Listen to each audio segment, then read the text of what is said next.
I was holding a paper plate when she said it. Blue frosting. A candle still smoking. Wreath clung to me like damp silk, quiet, expensive, heavy. My son is your husband's child, my sister announced, voice sweet as punch. So inheritance-wise, I'll take half your house. She didn't look at me. She looked at the room.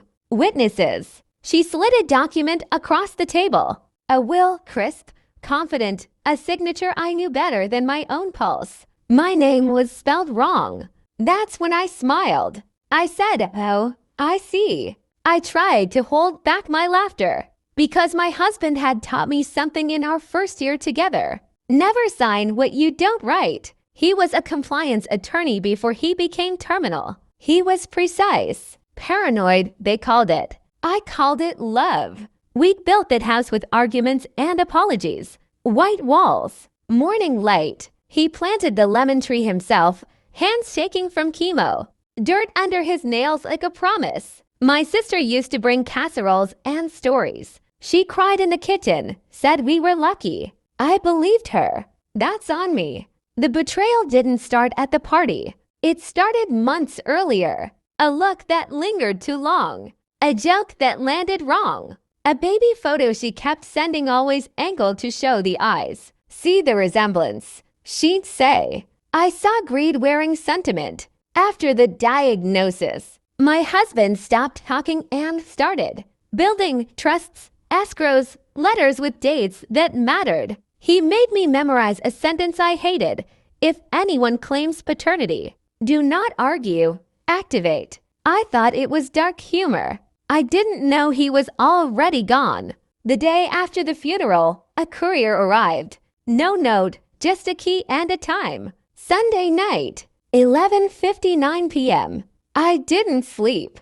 The planning phase isn't glamorous. It's spreadsheets and silence. It's learning how people lie when they think they're winning. I pulled phone records. Not hers. The calls overlapped with infusion days. I found the clinic's security logs. I found a nurse who remembered my husband, asking to be moved rooms. When a family member visited, he'd been gentle about it. Always gentle. The will she showed was real paper and fake intent. He'd left a decoy in a safe he knew she'd find. The real architecture lived elsewhere, nested entities, contingency triggers, and a clause that made me swallow hard when I first read it.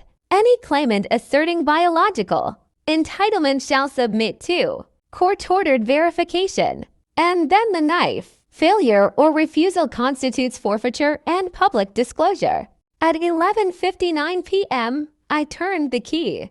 The retirement trust activated its voting rights. By Monday morning, the board convened an emergency meeting. I wasn't there. I didn't need to be. The question hung in the room like smoke. Who just fired the person who owns 76% of the shares? My husband's company. His legacy, now mine. At noon, my sister's lawyer called. At 12:03, he stopped talking and started listening. At 12:07, he asked if we could reframe. At 12:08, I said no. The confrontation came quietly. A courtroom that smelled like old wood and newer fear. She wore white. I wore black. The judge asked for verification. She laughed. Then she refused. I didn't move. The screen lit up behind us. Security footage, dates, times, my husband walking away. A nurse's affidavit. The lab order pre-authorized, sealed months ago.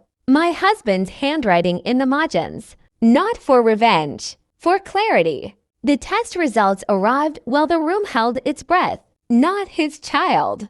Not even close. Her face collapsed inward, like a building that had relied on one bad beam. She tried to speak. The judge stopped her. The clause triggered. Disclosure followed. The forged will exposed. The notary disbarred. The lawyer silent. Outside, she found her voice. She called me cruel. She said I planned it. I said, he did. That shut her up. The house stayed mine. The lemon tree bloomed out of season.